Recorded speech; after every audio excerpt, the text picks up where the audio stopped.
আগেরটাতে আসো না না যুক্ত হয়ে নেবে আমাকে বলতে হবে যে কোন গ্রুপে যুক্ত করতে হবে সেই গ্রুপে যুক্ত করবে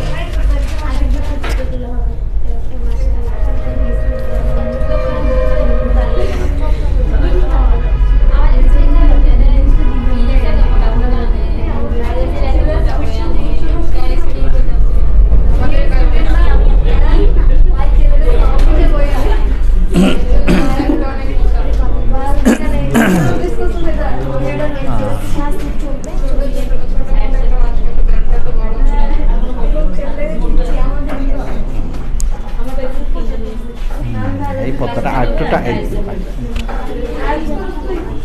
লাইট আসছে সেটা ঠিক আছে ব্যাস এখানে একটা লাইট আসে তো যাক নির্বাচনের শেষে আমরা আবার শুরু করলাম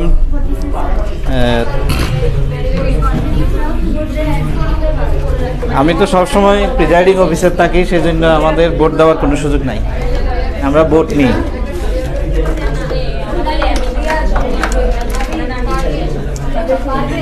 তৃতীয় অধ্যায় 18 নম্বর ক্লাস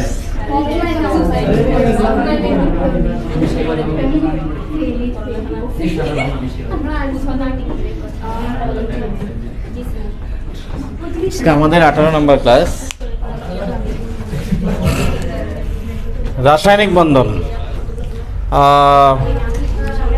আজকে হাইড্রোজেন বন্ধনের 2 নম্বর ক্লাস হাইড্রোজেন বন্ধনের 2 নম্বর ক্লাস মনে আছে তো কিছু বাড়ির কাজ দিছিলাম দেখি এগুলো কে কে করতে পারছো কে কে চেষ্টা করছো দেখি পাত্তা হবে না শুধু চেষ্টা করছো কিনা দেখি কেউ যাতে তোমরা বন্ধের মধ্যে বাসায় অন্তত সময় কাটাতে পারো এগুলো নিয়ে সেরকম কিছু কাজ দিছিলাম এই যে প্রায় 7টা প্রশ্ন দিছিলাম তার মধ্যে প্রথম প্রশ্ন ছিল যেটাকে আমরা 54 ক হ্যাঁ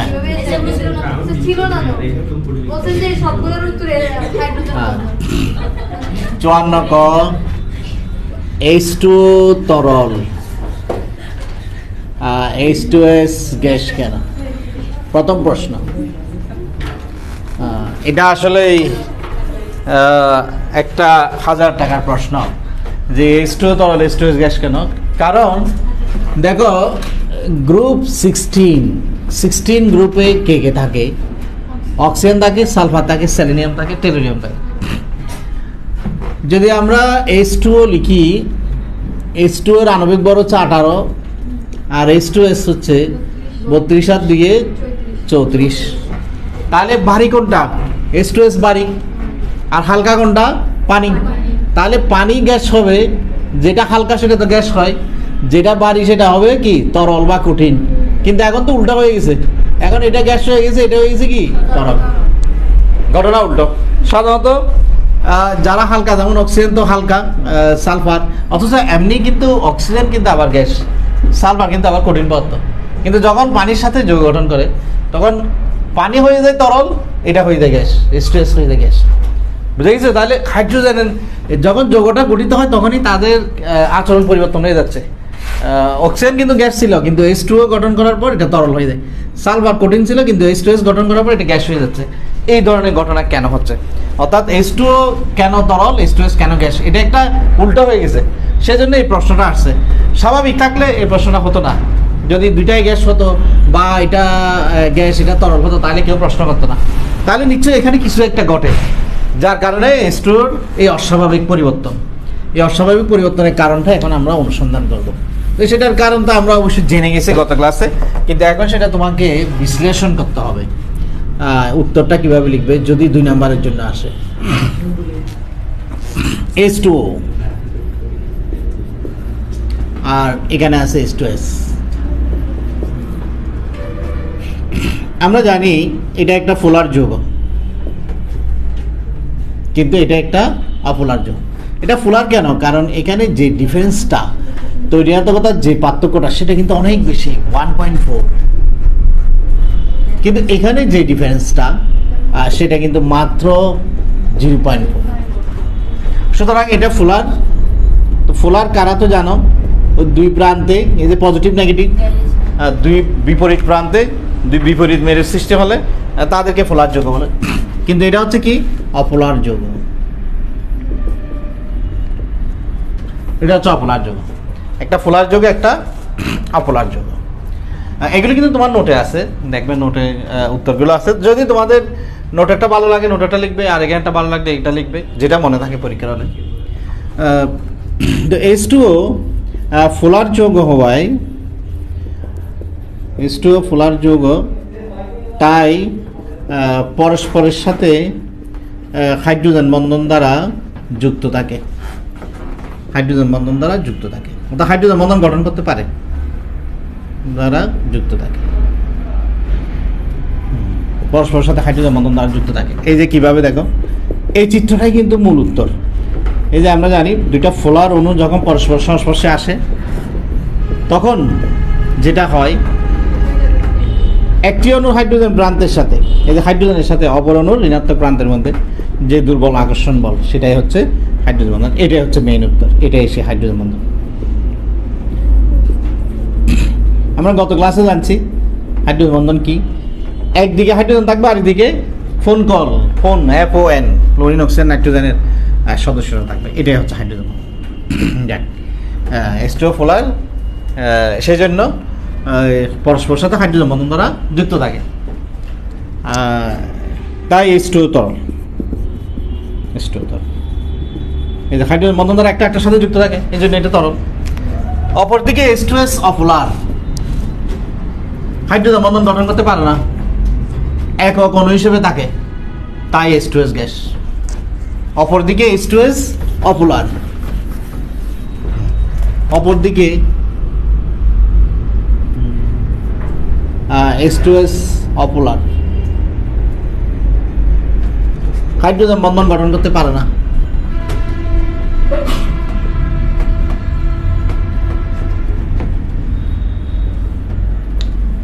একক অণু হিসেবে থাকে।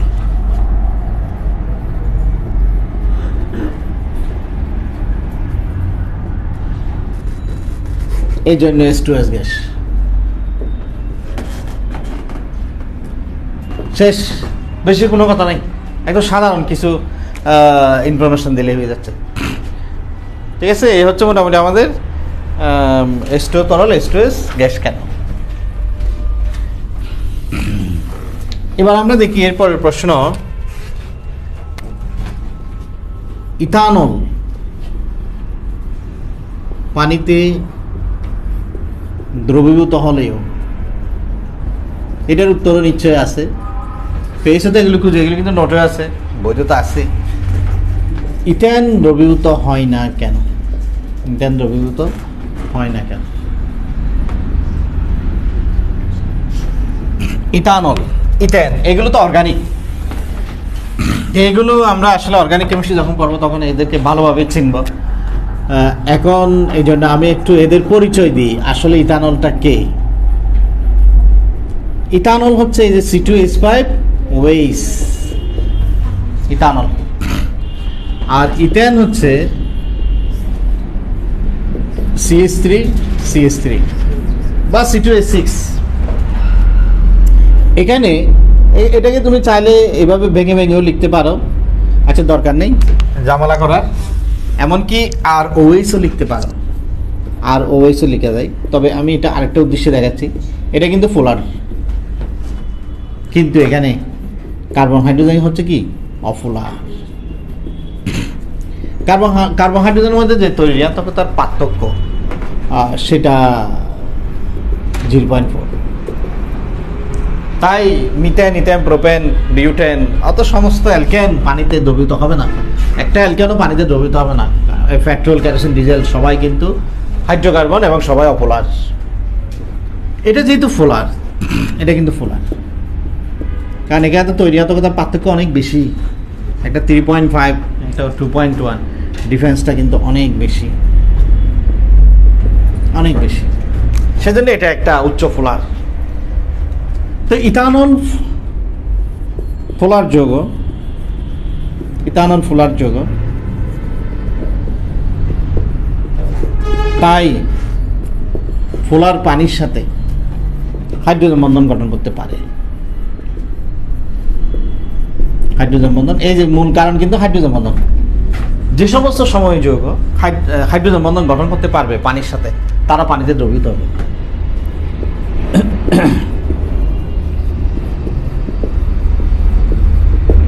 এবার দেখাবেন হাইড্রোজেন বন্ধনটা, এই চিত্রটাই কিন্তু আসল উত্তর। হাইড্রোজেন বন্ধনটা অবশ্যই দেখাতে হবে। তবে তোমাদের একটু সতর্ক থাকতে হবে যে হাইড্রোজেন বন্ধন দেখানোর সিস্টেমটা, এই যে এটা হচ্ছে, এটা চিনতে পারছো কিনা দেখো, C2H5OH। ইথানলকে এমনভাবে লিখতে হবে, এখানে যদি মিথানল দেয় তাহলে লিখবো CH3, ইথানল দিলে লিখবো C2H5, বন্ডটা এই বন্ধনটা কার্বনের সাথে। আর যদি অ্যালকোহল বলে তাহলে লিখবো ROH সংক্ষেপে। অ্যালকোহল বললে কিন্তু এটাকে ROHও বলা যায়, প্রতীক সাধারণ সংকেত হিসেবে, সাধারণ প্রতীক ROH হিসেবে লিখি। তা অ্যালকোহল যদি বলে, ইথানল না বলে ROH লেখা যায়, C2, অথবা যে কোনো একটা অ্যালকোহল নেওয়া যায়, মিথানলও নেওয়া যায়। এই দেখছো C2H5OH এমনভাবে থাকতে হবে যাতে একটা H একটা ওর সাথে হয়। এদিকে আরেকটা পানি, এই যেহেতু পানিতে দ্রবীভূত হওয়ার কথা বলছে, মাঝখানে ইথানল, এরকম আরও অনেকগুলো দেওয়া যায়। আমরা বেশি দিয়ে সময় নষ্ট করার দরকার নেই, 3টা দেখালেই চলবে, পানি, ইথানল, পানি। এদের পানির সাথে হাইড্রোজেন বন্ধন গঠন করছে। কিন্তু একটু সতর্ক থাকতে হবে কোন জায়গায়, যেমন মনে করো আমি এইচটা এদিকে দিয়ে দিলাম, তাহলে কি হয়ে গেল, এইচ মুখোমুখি হয়ে গেল। এইচ মুখোমুখি কিন্তু হাইড্রোজেন বন্ধন হবে না। আমি বারবার বলছি, হাইড্রোজেন কখনো হাইড্রোজেন বন্ধন হয় না, কারণ এটা তো পজিটিভ, এটাও তো পজিটিভ, তাহলে তো এদের মধ্যে বন্ধন হবে না। তাই সাবধান, এইখানে একটু সতর্ক থাকবে। অনেকে এই বিষয়টা খেয়াল করে না, এমনি চিত্র এঁকে দিয়ে চলে আসে, কিন্তু ভুল হলে তো নাম্বার কাটা যাবে। মনে রাখবে, একদিকে এইচ থাকবে, আরেকদিকে ফ্লোরিন, অক্সিজেন, না হয় নাইট্রোজেন, এদের মধ্যে কেউ একজন থাকবে, এই সে হাইড্রোজেন। তাহলে যে সমস্ত সময় যৌগ ফোলার, ওরা পানির সাথে হাইড্রোজেন বন্ধন গঠন করতে পারে, এই জন্য এরা পানিতে দ্রবীভূত হয়। হ্যাঁ, এই জন্য ইথানল পানিতে দ্রবণীয়। একদম সিম্পল বিষয়, পানিতে দ্রবণ। চিত্রটাই উত্তর বলে দিচ্ছে। আর ডট চিহ্ন, কিন্তু এই ডটগুলো হচ্ছে হাইড্রোজেন বন্ধন, এগুলো হচ্ছে ডট চিহ্ন, ডটগুলো হচ্ছে হাইড্রোজেন বন্ধন। এটা দুর্বল তো, এই জন্য ডট দিয়ে প্রকাশ করে। ইথেন কেন হয় না, উত্তর তো পেয়ে গেছো। ইথেন অপোলার, অপরদিকে ইথেন অপোলার।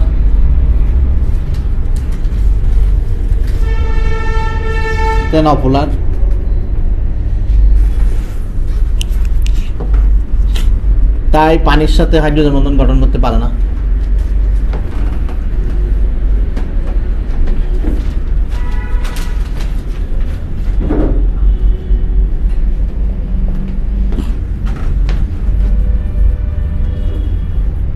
এই জন্য পানিতে দ্রবীভূত হয়।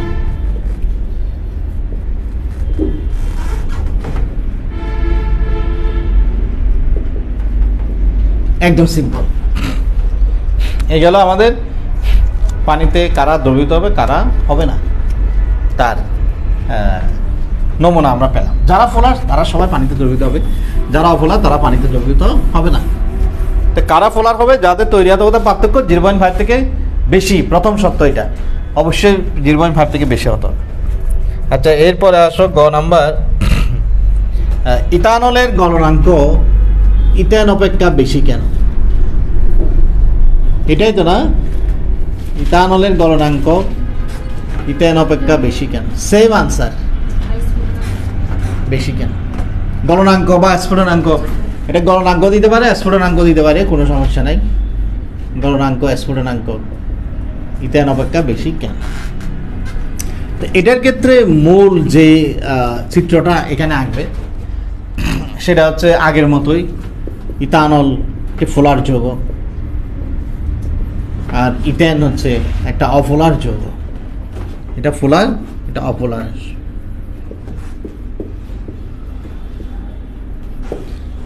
ইথানল ফোলার যৌগ হওয়ায়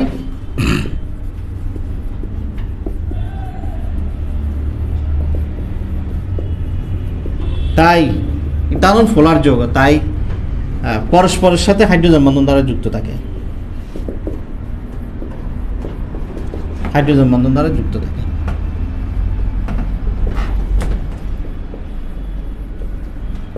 এই জন্য গলাতে ফোটাতে তাপ বেশি লাগবে। এই জন্য গলনাঙ্ক স্ফুটনাঙ্ক বেশি।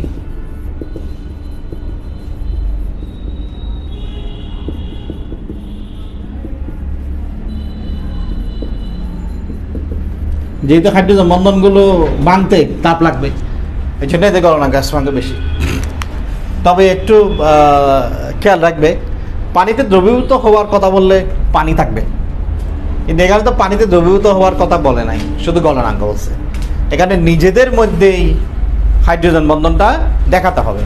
অর্থাৎ আগে আমরা দেখাছিলাম পানির সাথে, এই যে এটাতে দেখো, যদি পানিতে দ্রবীভূত হওয়ার কথা বলে এখানে থাকতো পানি, এখন পানি থাকবে না। পানি না থেকে কে থাকবে? সবগুলোতে ইথানল থাকবে, C2H5। এখানে পানি থাকবে না।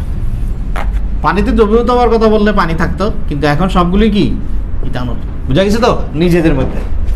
গলনাঙ্ক বলো তো সেখানে সে একাই থাকবে, আর কেউ থাকতে পারবে না। তাই ইথানল এই যে হাইড্রোজেন বন্ধন গঠন করে। পার্থক্যটা দেখানোর জন্য আমি এটা রেখে দিছি আগেরটা। তাও চিত্রটা আঁকো, এটার পরে এই চিত্রটা হবে। এই যে ইথানল হাইড্রোজেন বন্ধন গঠন করে পরস্পরের সাথে, সেজন্য এটা গলনাঙ্ক স্ফুটনাঙ্ক বেশি। কারণ এই হাইড্রোজেন বন্ধনগুলো ভাঙার জন্য অতিরিক্ত তাপ লাগে, তাই এদের গলনাঙ্ক স্ফুটনাঙ্ক বেশি হয়। অপরদিকে ইথেন অপোলার, হাইড্রোজেন বন্ধন গঠন করতে পারে না, এই জন্য এটার গলনাঙ্ক স্ফুটনাঙ্ক কম। বেশি কোনো কথা লেখার প্রয়োজন নেই। অপরদিকে ইথেন অপোলার,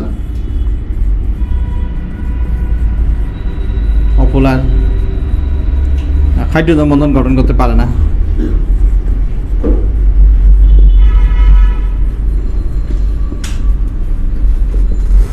তাই ইথেনের গলনাঙ্ক স্ফুটনাঙ্ক কম।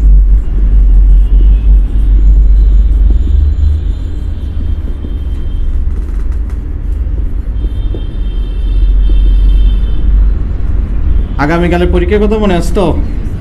দেখি আবার বলে দিই না, আমি আবার শেষ দিকে মনে করে দিতে খেয়াল রাখি। আমাদের সিলেবাস হচ্ছে তৃতীয় অধ্যায় প্রথম থেকে চতুর্থ অংশ।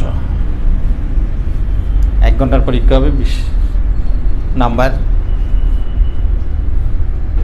তৃতীয় অধ্যায় প্রথম থেকে চতুর্থ।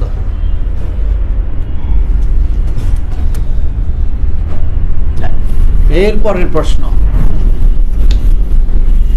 কি? এরপরের প্রশ্ন উদ্দায়ী। ইথানল অপেক্ষা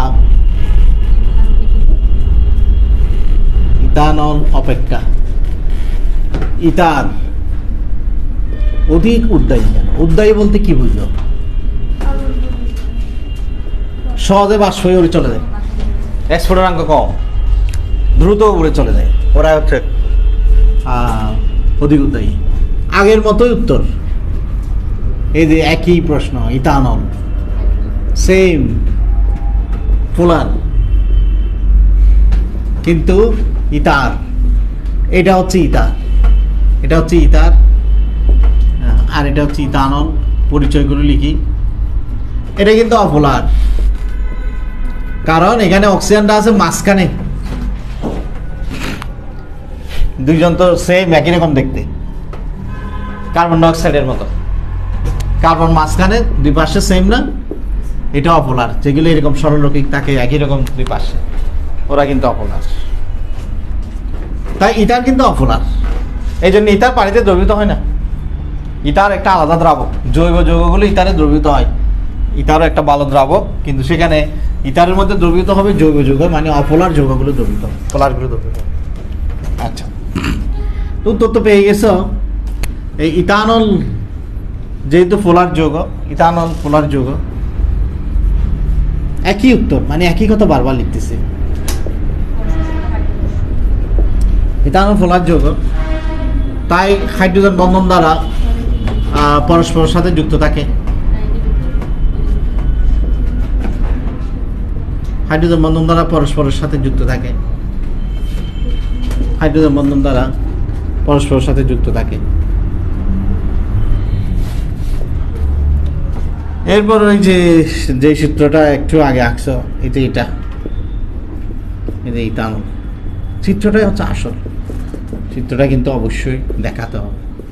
অনেকে আলসেমি করে চিত্র আঁকে না, তারা ফুল মার্কস পায় না। আলসেমি করা যাবে না, চিত্রটা আঁকতে হবে। হাইড্রোজেন বন্ধন দেখাতে হবে, কোনটা ডট চিহ্ন দিয়ে। দেখাতাম।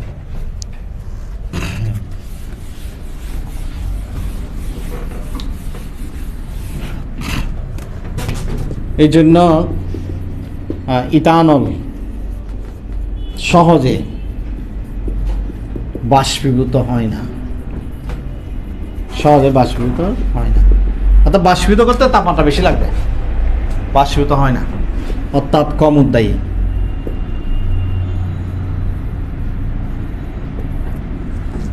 অপরদিকে ইথার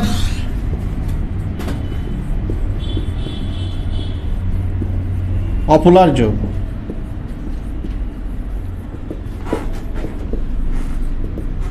হাইড্রোজেন বন্ধন গঠন করতে পারে না, হাইড্রোজেন বন্ধন গঠন করে না।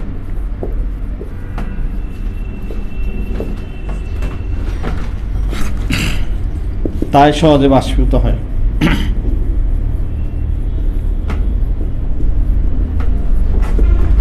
অর্থাৎ বেশি উদ্দায়ী।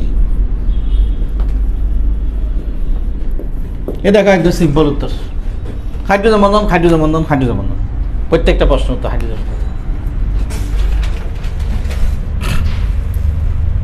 অ্যাসিটিক অ্যাসিড ডাইমার গঠন করে কেন?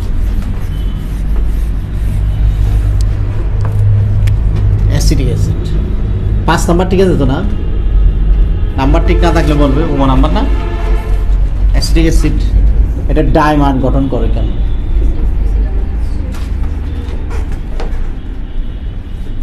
বা দ্রবণে এটার আণবিক ভর 60 না হয়ে 120 হয় কেন? উত্তর একটাই, হাইড্রোজেন বন্ধন।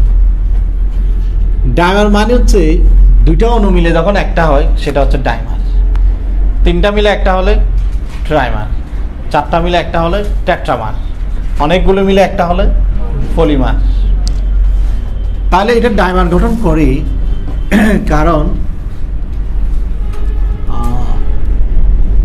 এই যে অ্যাসিটিক অ্যাসিড, আগে গাঠনিক সংখ্যাটা লিখি আমরা, এটাই তো অ্যাসিটিক অ্যাসিড গাঠনিক সংখ্যা।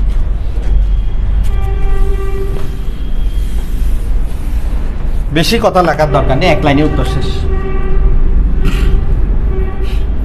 অ্যাসিটিক অ্যাসিডের দুটি অণু পরস্পরের সাথে হাইড্রোজেন বন্ধন দ্বারা যুক্ত হয়ে, অ্যাসিটিক অ্যাসিডের দুটি অণু পরস্পরের সাথে হাইড্রোজেন বন্ধন দ্বারা যুক্ত হয়ে ডাইমার গঠন করে।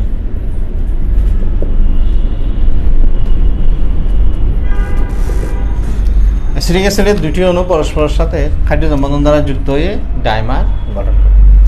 চিত্রটা এঁকে দিলে উত্তর শেষ। কিন্তু চিত্রটা এখন আসছে না, একটু পরে আবার ভুলে যাবে। এমন একটা চিত্র দেখো, এই যে অ্যাসিটিক অ্যাসিড কিভাবে সাজাতে হবে দেখো।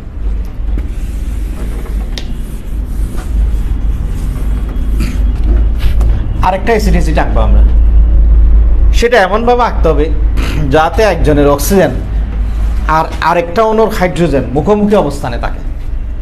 একটার অক্সিজেন আরেকটার হাইড্রোজেন, এখানে ওএস নিচে, এখানে ওএস হবে উপরে।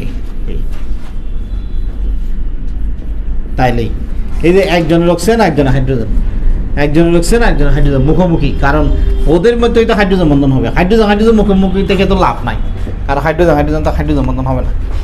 এই যে পয়েন্টটা, এইভাবে আঁকাটাই ভুলে যাই আমরা, এই সেই হাইড্রোজেন বন্ধন ভুলে না যায় মতো, এটা মনে রাখলে হয়ে গেছে। এভাবে অ্যাসিটিক অ্যাসিড ডাইমার গঠন করে। জাস্ট চিত্রটাই উত্তর, স্যারে আর কিছু দেখবে না, এটা আঁকছো শেষ, উত্তর নাম্বার পেয়ে গেছে ফুল।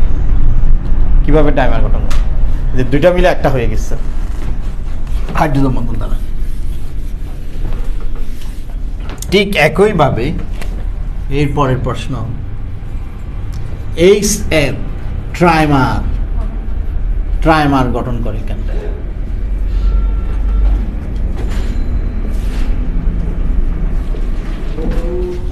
ট্রাইমার মানে 3টা মিলে একটা হবে, 3টা মিলে একটা। দেখি সেটা কিভাবে হয়, কিভাবে 3টা অণু একটা হয়।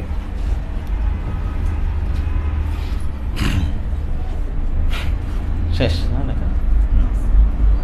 অ্যাসিটিক অ্যাসিডের দুটি অণু পরস্পরের সাথে হাইড্রোজেন বন্ধন দ্বারা যুক্ত এই ডাইমার। দেখো কোনো বেশি কথা নাই, সিম্পল ওই হাইড্রোজেন বন্ধনটাই শুধু হাইলাইট করবে, তেমন কোনো কথা নেই। চিত্রগুলোই কথা বলে দিচ্ছে, উত্তর বলে দিচ্ছে, চিত্র উত্তর বলে দিচ্ছে, চিত্রগুলো হচ্ছে আসল। ট্রাইমার, ট্রাইমারের জন্য আঁকবে না, আগে দেখো বেঞ্জিনের কথা মনে আছে তো আমাদের, এই বেঞ্জিনের মতোই তিনটা, এই যে তিনটা তিনটা ছয়টা, কীভাবে আঁকবো দেখো। আমাদের বেঞ্জিন আঁকতে হবে না, কিন্তু সেটাকে আমরা ফলো করব। এই শেপ যেন এরকম হয়, এই একটা এই শেপ, আরেকটা এই শেপ, এই আরেকটা এই শেপ। এখন কি হলো দেখো, এটার মধ্যে একটা হাইড্রোজেন বন্ধন, এটার মধ্যে একটা হাইড্রোজেন বন্ধন, এটার মধ্যে একটা হাইড্রোজেন বন্ধন, এই সেই হাইড্রোজেন বন্ধন হয়ে গেছে ট্রাইমার, তিনটা মিলে একটা বেঞ্জিনের মতো। তবে এমন ভাবে আঁকতে হবে H F H F H F, যাতে একজনের হাইড্রোজেন প্রান্তের সাথে আরেকজনের ফ্লোরিন মুখোমুখি থাকে। একটা হাইড্রোজেন একটা ফ্লোরিন, একটা হাইড্রোজেন একটা ফ্লোরিন, দুটা হাইড্রোজেন যেন মুখোমুখি না হয় সেভাবে আঁকতে হবে। আবারও দেখাচ্ছি, এইচ এফ এইচ এফ, আবার এটা সোজা সোজা এইচ এফ, এটা একটা এইচ এফ, এটা একটা এইচ এফ, এটা একটা এইচ এফ, তিনটা অনুমান করো বা যে কোনো দিকে যোগ করলে হচ্ছে। এবার যেগুলো খালি জায়গা সেখানে হবে হাইড্রোজেন বন্ধন, যেখানে খালি জায়গা সেখানে হাইড্রোজেন বন্ধন, এসে হাইড্রোজেন।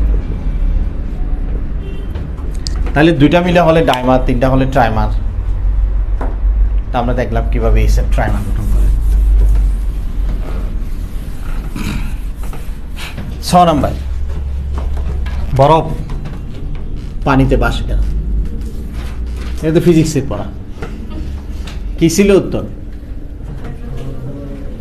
ফিজিক্সে কি হাইড্রোজেন বন্ধন নামে কোনো শব্দ আছে? নাই। এখানে বড় জোর ধাতব বন্ধন থাকতে পারে, ইলেকট্রিক থাকতে পারে, আয়তন ঘনত্বের কথা থাকতে পারে, সেখানে তার রাসায়নিক বন্ধনের কথা না। ফিজিক্স শুধু বাইরের স্ট্রাকচারটা দেখে, বাইরের পরিবর্তনটা, আর কেমিস্ট্রি দেখে ভিতরের কারণটা, ভিতরে কি ঘটনা ঘটতেছে, এবং অদৃশ্য বস্তু নিয়ে বেশি গবেষণা হয় কেমিস্ট্রিতে, যেগুলো দেখা যায় না। তাহলে দেখো ভিতরে কি ঘটনা ঘটে। এই আমরা যদি পানি দেখি, পানির স্ট্রাকচার কিরকম, এগুলো কিন্তু তুমি নোটে পাবে। এটা কত নাম্বারে আছে দেখতে পারো তোমরা, এগুলো কিন্তু উত্তরগুলো নোটে আছে, দেখবে। এই যে পানি হচ্ছে এরকম,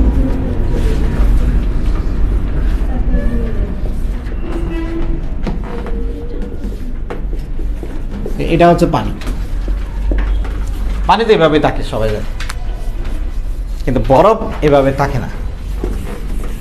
এটা অনেক পিছনের দিকে, এই যে চিত্রটা দেখা যাচ্ছে, এই যে বরফ পানিতে বাসে কেন, কত নাম্বার? 22 নাম্বার। 22 নাম্বারে আছে বরফ পানিতে বাসে কেন। বসে যাও চুপচাপ, বরফ পানিতে বাসে কেন দেখি আমরা একটু।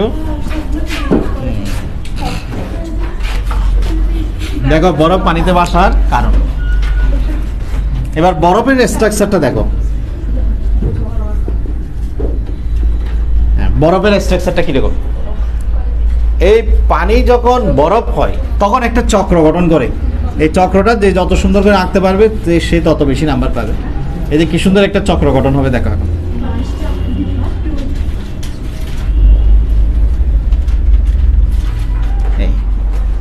কার্বন, যেমন 6টা কার্বন থাকে বেঞ্জিনে যেভাবে 6টা কার্বন থাকে 6 কর্নারে, বরফের মধ্যেও 6 কর্নারে 6টা অক্সিজেন থাকে।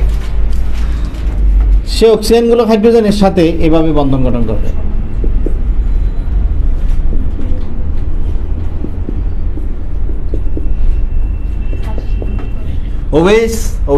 ওয়েস এবং আমরা হাইড্রোজেন বন্ধনগুলো দিয়ে দেব, কারণ এইচ আর ও মুখোমুখি অবস্থানে আছে তো হাইড্রোজেন বন্ধন হবে। এই যে এইচ আর ও মুখোমুখি অবস্থানে হাইড্রোজেন বন্ধন। এরপর আমরা পানিটা কমপ্লিট করব। পানি কীরকম, এই যে আরেকটা এইচ না দিলে তো পানি হয় না, একটা করে এইচ দিয়ে দেব। এই যে পানি, এবার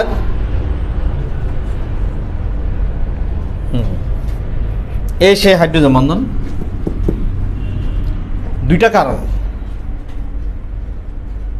চক্রটা যারা আঁকতে পারে না, আবারও দেখাচ্ছি। প্রথমে অক্সিজেনগুলো এইভাবে নিবে,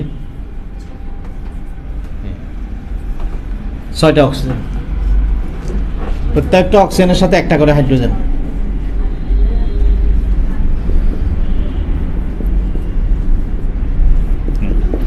প্রত্যেকটা অক্সিজেনের সাথে একটা করে হাইড্রোজেন। এবার হাইড্রোজেন আর অক্সিজেন মিলে হাইড্রোজেন বন্ধন।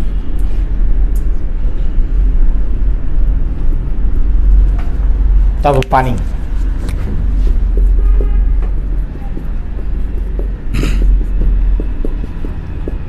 তোমরা হয়তো ফিজিক্সে পাবে, পানি যখন বরফে পরিণত হয় তখন এর আয়তন সম্প্রসারণ ঘটে, আয়তনে বেড়ে যায়, ঘনত্ব কমে যায়।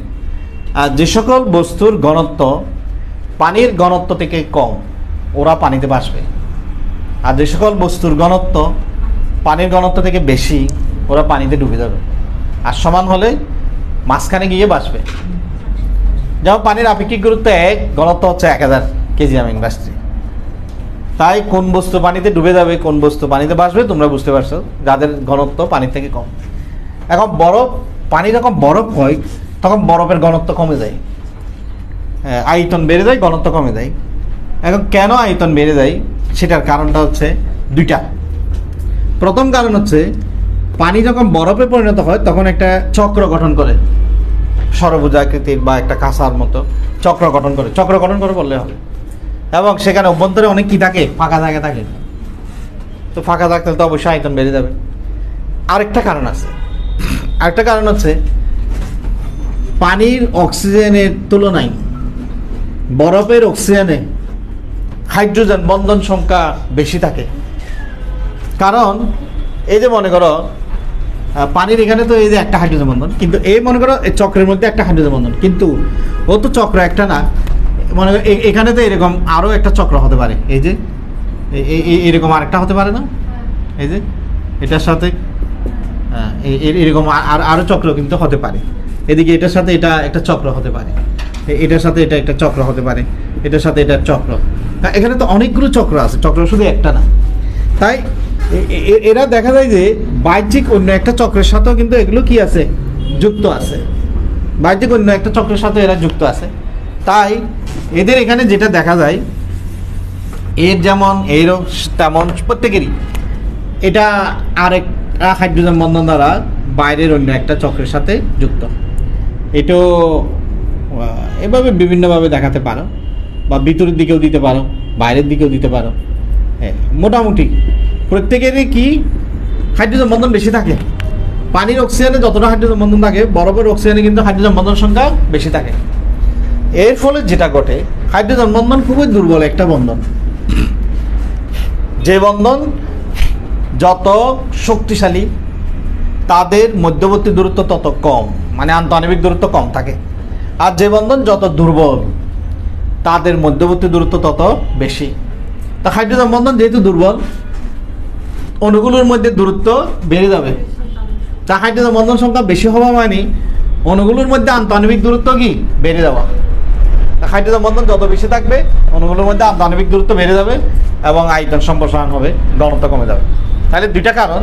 প্রথম কারণ, পানি যখন বরফে পরিণত হয় তখন চক্র গঠন করে এবং চক্রের অভ্যন্তরে অনেক ফাঁকা জায়গা থাকে, এই জন্য আয়তন বেড়ে যায়, একটা কারণ। দ্বিতীয় কারণ, পানি যখন বরফে পরিণত হয়, পানির অক্সিজেনের তুলনায় বরফের অক্সিজেনে হাইড্রোজেন বন্ধন সংখ্যা বেশি থাকে। কয়টা সেটা বলার দরকার নেই, বেশি থাকে। পানির অক্সিজেনের তুলনায় বরফের অক্সিজেনে হাইড্রোজেন বন্ধন সংখ্যা বেশি থাকে।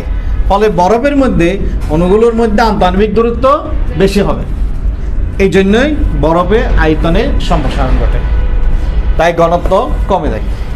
তোমরা যদি একটা কাঁচের বোতল একদম পরিপূর্ণ করে, ভালো করে টাইট করে বন্ধ করে ডিপ ফ্রিজে রেখে দাও, এটা কিন্তু ফেটে যাবে। তাই কারণ ওখানে বোতলের ভিতরে পানিগুলো তো বরফ যখন হবে তখন এগুলো আয়তন কী হবে, সম্প্রসারণ হবে এবং বোতল ফেটে যাবে। তাই অবশ্যই পানি একটু কম রাখতে হবে, একদম পূর্ণ করে রাখা যাবে না। বোতলে পানি একটু কম রাখতে হবে, যাতে করে সম্প্রসারণ হলে ওই এলাকাটা সে পায়। ঠিক আছে? এটা সাধারণত কাঁচের বোতলের ক্ষেত্রে হয়, প্লাস্টিকের বোতল তো একটু সম্প্রসারণ হয়, একটু প্রসারণ হতে পারে, তাই সেটা হয়তো নাও পারতে পারে, কিন্তু কাঁচের বোতল কিন্তু ফেটে যেতে পারে। তাই খুব সাবধান ডিপ ফ্রিজে পানি রাখার সময়। এই পানি যখন বরফ হয় কিন্তু আয়তন বেড়ে যাবে। তাই এটা এই হচ্ছে দুইটা কারণ, যেটা তুমি হয়তো নোটেও পাবে, কিন্তু নোট থেকে এখানে আমি আরও স্পষ্ট করে বলছি। তাই আবারও বলছি, শুনে রাখো, শুনে শুনে লিখে ফেলবে তোমরা ভিডিওটা দেখে। পানি যখন বরফে পরিণত হয় তখন চক্র গঠন করে, এবং চক্রের অভ্যন্তরে অনেক ফাঁকা জায়গা থাকে, এই জন্য আয়তনে বেড়ে যায়। এবার দ্বিতীয় কারণ হচ্ছে পানির অক্সিজেনের তুলনায় বরফের অক্সিজেনে হাইড্রোজেন বন্ধন সংখ্যা বেশি থাকে। তাই বরফের মধ্যে অণুগুলোর মধ্যে আন্তঃআণবিক দূরত্ব বেশি হয়, এই জন্য আয়তন সম্প্রসারণ করে। ব্যাস, দুইটা কারণ। পানির অক্সিজেনের তুলনায় বরফের অক্সিজেনে হাইড্রোজেন বন্ধন সংখ্যা বেশি থাকে, তাই বরফের মধ্যে অণুগুলোর মধ্যে আন্তঃআণবিক দূরত্ব বেশি থাকে, এই জন্য আয়তন সম্প্রসারণ হবে। বেশি কথা লেখার দরকার নেই, এতটুকুই। তাহলে এখান থেকে আমরা একটা ক্লু পাচ্ছি, সেটা হচ্ছে কি, যে বন্ধন যত শক্তিশালী, যে বন্ধন যত দুর্বল, লিখি যেহেতু এটা হাইড্রোজেন বন্ধন, যে বন্ধন যত দুর্বল উহাদের মধ্যে দূরত্ব তত বেশি। সেটার প্রমাণ আমরা পেয়েছি। আমি তোমাদেরকে ভ্যান ডার ওয়ালস ব্যাসার্ধ পড়াইছিলাম। ভ্যান ডার ওয়ালস ব্যাসার্ধ কিন্তু অনেক বেশি, কার থেকে? সমযোজী ব্যাসার্ধ থেকে। সমযোজী ব্যাসার্ধ কম, কারণ সমযোজী বন্ধন শক্তিশালী, আর ভ্যান ডার ওয়ালস ব্যাসার্ধ অনেক বেশি ছিল। যে বন্ধন যত দুর্বল উহাদের মধ্যে দূরত্ব তত বেশি। তাহলে হাইড্রোজেন বন্ধন যেহেতু দুর্বল, উহাদের মধ্যে দূরত্বটা বেশি হবে। এরপরে বর্গীয় নাম্বার,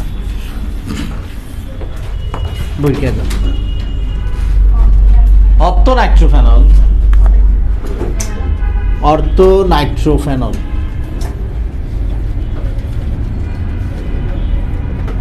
পানিতে না, অর্থোনাইট্রোফেনলের গলনাঙ্ক, অর্থোনাইট্রোফেনল অপেক্ষা প্যারানাইট্রোফেনলের গলনাঙ্ক বেশি কেন? অর্থোনাইট্রোফেনল অপেক্ষা প্যারানাইট্রোফেনলের গলনাঙ্ক বেশি কেন? প্যারানাইট্রোফেনলের গলনাঙ্ক বেশি কেন?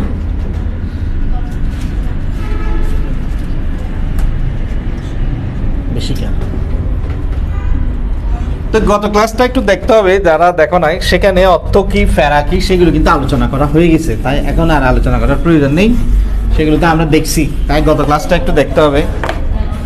আশা করি দেখছো তো সবাই। মূল উত্তর, অর্থোনাইট্রোফেনলে কি বন্ধন থাকে? অন্তঃআণবিক হাইড্রোজেন বন্ধন থাকে। অন্তঃআণবিক হাইড্রোজেন বন্ধন থাকে। গলনাঙ্কের উপর এর কোনো প্রভাব নেই। গলনাঙ্কের উপর উহার কোনো প্রভাব নেই।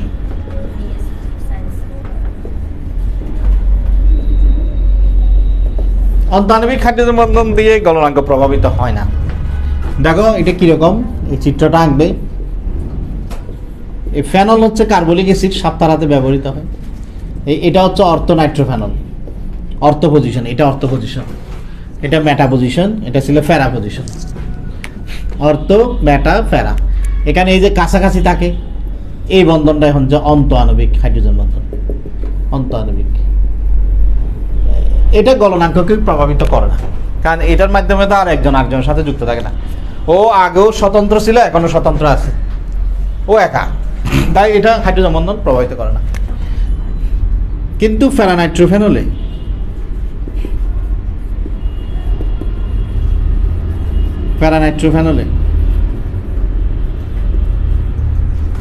অণুসমূহ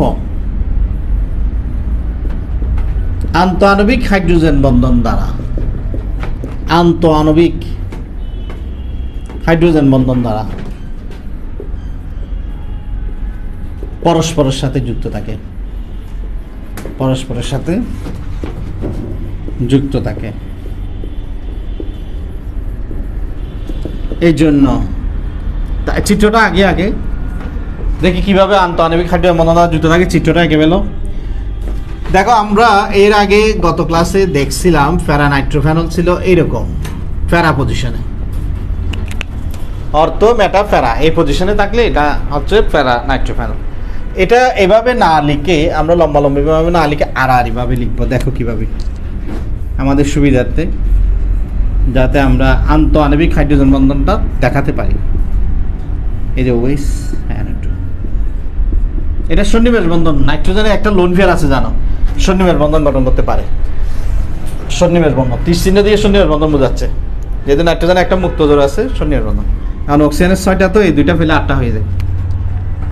এই সেই আন্তঃআণবিক হাইড্রোজেন বন্ধন।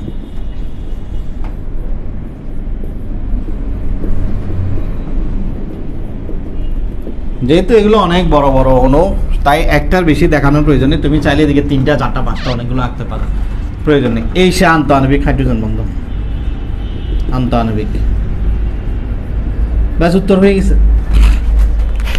অন্তঃআণবিক তো নিজেদের মধ্যে ও একাই থাকবে। অন্তঃআণবিক হাইড্রোজেন বন্ধন গঠনের পরও সে একাই আছে, আগে যেরকম ছিল সেরকম আছে, তাই এটার হাইড্রোজেন বন্ধন প্রভাবিত হয় না। কিন্তু আন্তঃআণবিক একজন আরেকজনকে যুক্ত করে, যুক্ত থাকার কারণে ওদের এটা গলাতে ফুটাতে তাপ বেশি লাগবে। এই জন্য প্যারা নাইট্রোফেনলের গলনাঙ্ক বেশি।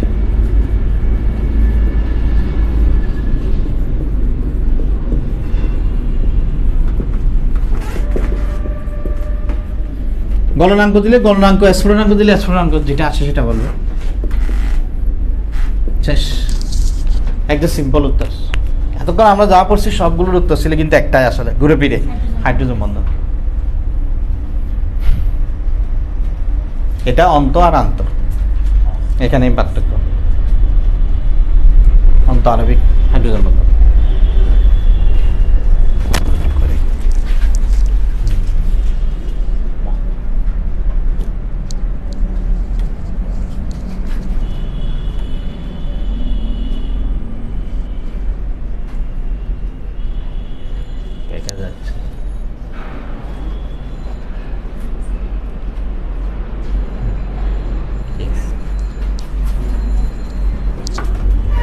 এবার আমরা দেখি আর 2টা বাড়ির কাজ দিচ্ছি, তবে সেগুলো করবে যে পরীক্ষার পরে। আর 2টা আগে লিখে ফেলি। দেখো 2টা উদ্দীপক দিচ্ছি। উদ্দীপক 1, যৌগ methane methanol.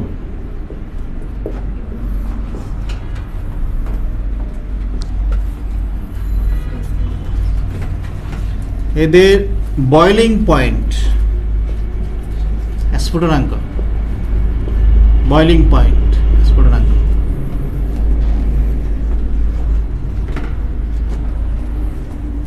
-161 degree Celsius, 65 degree Celsius.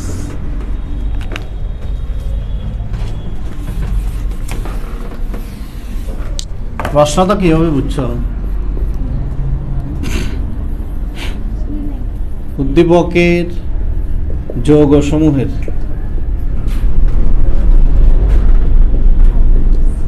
স্ফুটনাঙ্কে ভিন্নতার কারণ ব্যাখ্যা করো। স্ফুটনাঙ্কে ভিন্নতার কারণ।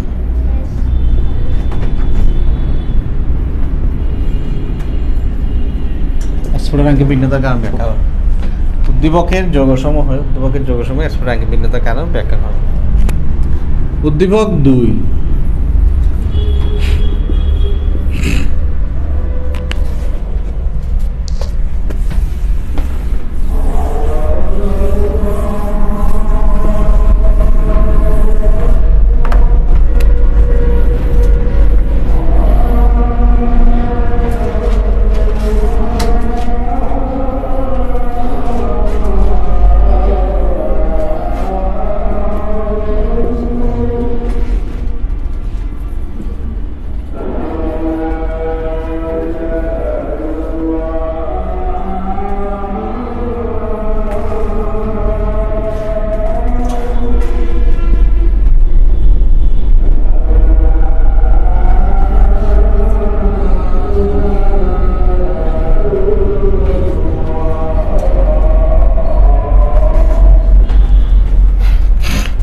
সেলেনিয়াম, টেলুরিয়াম, এটা PH3 SH3 SbH3, arsenic, antimony.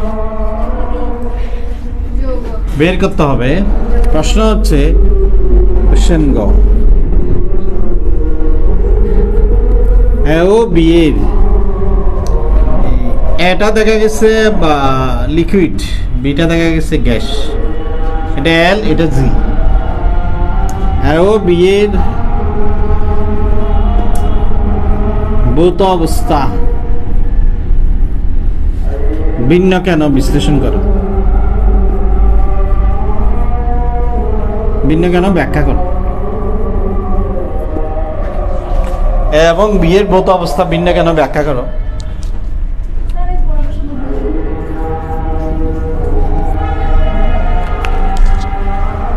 ওটা চিন্তা করে বের করবে বি কে। তারপর এই প্রশ্নটা এখন নয়, এটা পরে, এটা পরে সংকরণের সময় পর্ব। প্রশ্নটা হচ্ছে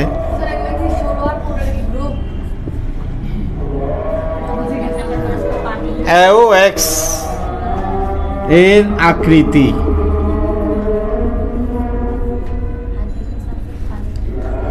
AOX এর আকৃতি একই হবে কিনা বিশ্লেষণ করো, বিশ্লেষণ করো। শেষ।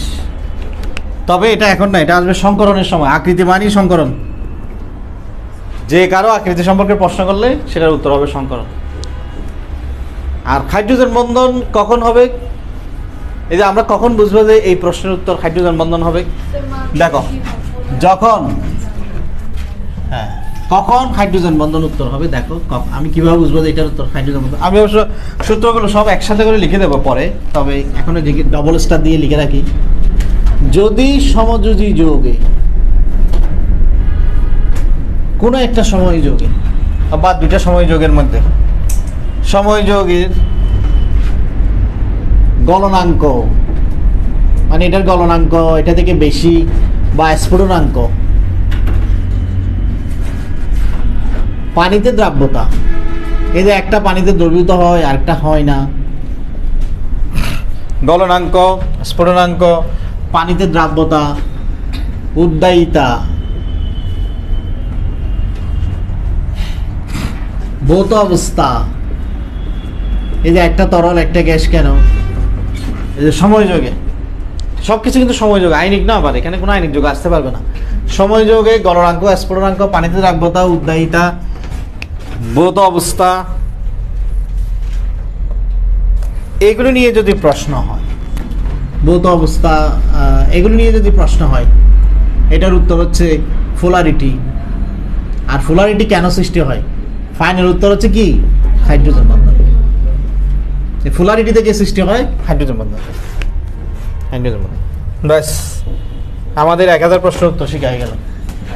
এখন কোনো সময় যে কোনো দুইটা সময় যোগ দিতে পারে, কোনো অসুবিধা নেই। যদি যৌগটা সমযোজী হয়, আইনিক হলে কিন্তু অন্য বিষয়, সেটা আসবে পরীক্ষার পরে ফলারায়ন। যদি সমযোগে গলনাঙ্ক, স্ফুটনাঙ্ক, পানিতে দ্রাব্যতা, উদ্দায়িতা, ভৌত অবস্থা এগুলো নিয়ে কোনো প্রশ্ন হয়, এই যে দেখছো এতক্ষণ, তাহলে এটার উত্তর হবে পোলারিটি, যদি যৌগটা সমযোজী হয়। আচ্ছা, আগামী ক্লাসে জানো তো, পরীক্ষার শিডিউল জানি তো আমরা, টাইমও জানি, তাহলে আর বলতে হচ্ছে না। শুক্রবারে দিলে 9টা থেকে 10টা, 10টা থেকে 11টা। তারপরেও আমি টাইমটা একটু এখানে লিখে দিই যারা অনলাইনে ক্লাস করে তাদের জন্য।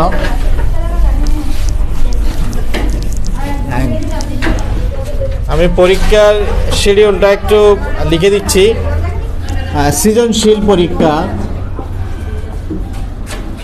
সৃজনশীল পরীক্ষা, সিকিউ পরীক্ষা, এটা তো লেখা দরে কম। সিকিউ পরীক্ষা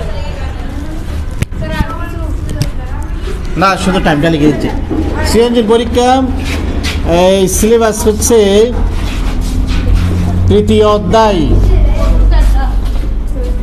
অধ্যায় প্রথম থেকে চতুর্থ অংশ,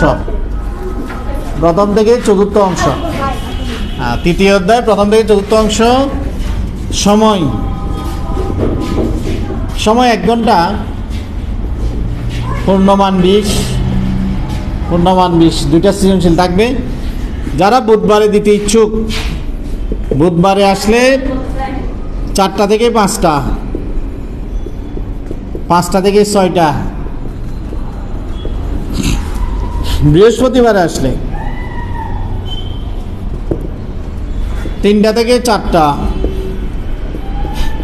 4টা থেকে 5টা, 6টা থেকে 7টা। শুক্রবার আসলে